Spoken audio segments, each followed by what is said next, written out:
በአዲስ አበባ ምክር ቤት የተሰጠ መግለጫ ሰኔ 12 2018 የኢትዮጵያ ሕዝብና የዓለም አቀፍ ማህበረሰብ በአገዛዙና ኦነግ ሸኔ ጥምር ኃይል ጦርነት ከተከፈተበት የደራ አማራ ሕዝብ ጎን መቆም ይገባቸዋል። በሸዋ ጠቅላይ ግዛት መራቤቴ አውራጃ ደራ ወረዳ ላይ ራሱን ኦነግ ወይም ኦላ እያለ የሚጠራውና ከአገዛዙ ጋር እየተናበበም እየተቀናጀም የሚንቀሳቀሰው ኃይል በአማራ ላይ መጠነ ሰፊ ጥፋት መክፈቱን ለማወቅ ተችሏል። ጥቃቱ ከሰኔ 9 ቀን 2018 ጀምሮ በውድቅት ሌሊት የተጀመረ ሲሆን ላለፉት 3 ተከታታይ ቀናት በተካሄደ አረመናዊ ጥቃት በርካታ ንጹህ አማሮች በማንነታቸው እየተለዩ ተገድለዋል። በርካቶች ቀላልና ከባድ የመቁሰል አደጋ ገጥሟቸዋል። በርካቶች ታግተዋል። እንዲሁም ከፍተኛ የንብረት ዘረፋና ውድመት ተፈጽሟል። በአማራ ሕዝብ ላይ የጭፍጨፋ ጥቃት የከፈተው የኦሮሞ ነጻ አውጪ ሰራዊት ኦነግ ሸኔ ወይም ኦላ በሚባለው ታጣቂ ኃይል ሲሆን በአገዛዙ የመከላከያ ሰራዊትና የአካባቢው ባለስልጣናት ከፍተኛ እገዛና ሽፋን እንደተሰጠው ከስፍራው ያሰባሰብነው መረጃ ያመለክታል።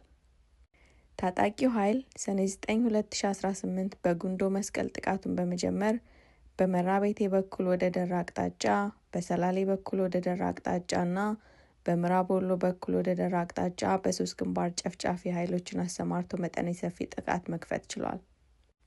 የአካባቢው የአገዛዙ ባለስልጣናት በስፍራው የነበረው ሚሊሻን ከባዶ ከተማ በማስወጣት ከተማዋን ክፍት በማድረግና ነዋሪውን ያለ አንዳች ተከላካይ ኃይል በማስቀረት የኦነግ ሸኔ ወይም ኦላ ኃይል ጥቃት እንዲፈጽም ሁኔታቸውን አመቻችተዋል።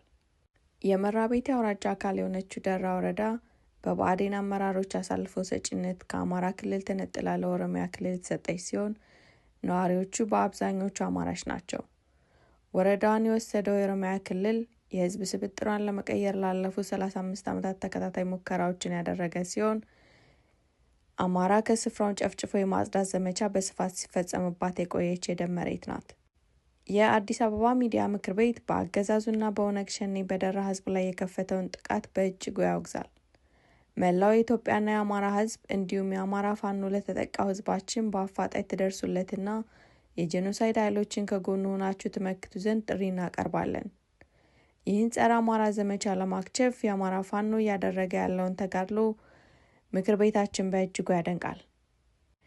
ጦርነቱ በነገድ አማራ ህዝብ ላይ ከተከፈተው የብልጽግና አገዛዝ የዘር ማጥፋት ዘመቻ አንደኛው ገጽታ ሲሆን በወለጋ፣ በአጣዬ፣ በአርሲ፣ በመተከል፣ በባሌ፣ በሐረርጌና መሰል የኢትዮጵያ ግዛቶች ውስጥ የተፈጸመ የሀገር አቀፍ ጭፍጨፋ አካል ነው።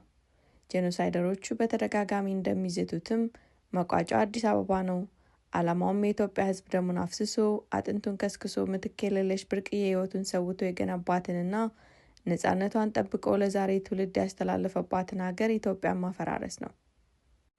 የአማራ ህዝብ የተከፈተበትን ነገዳዊ ጥቃት መክቶ ለማክሸፍ መታገል ከጀመረ 3ኛ ዓመቱን በያዘበት በዚህ ወቅት የደራ አማራ ጥቃት ተከፈተብን ብለን ከምናሰማው ጩኸትም ሆነ ለቅሶ ባሻገር ንጹሃን በማንነታቸው በጅምላ የገደለ ያገተና ሀብት ንብረቱን እየዘረፈ ያለው ይህንን የጄኖሳይድ ኃይል መላ ኢትዮጵያዊ በሙሉ ኃይላችን ልንገጥመውና ህልውናችንን ልንከላከል ይገባል።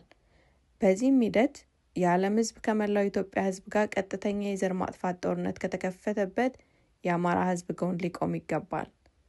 ስንተባበር እንጠነክራለን፣ እናሸንፋለን። የአዲስ አበባ ሚዲያ ምክር ቤት ሰኔ 12 2018 ዓ.ም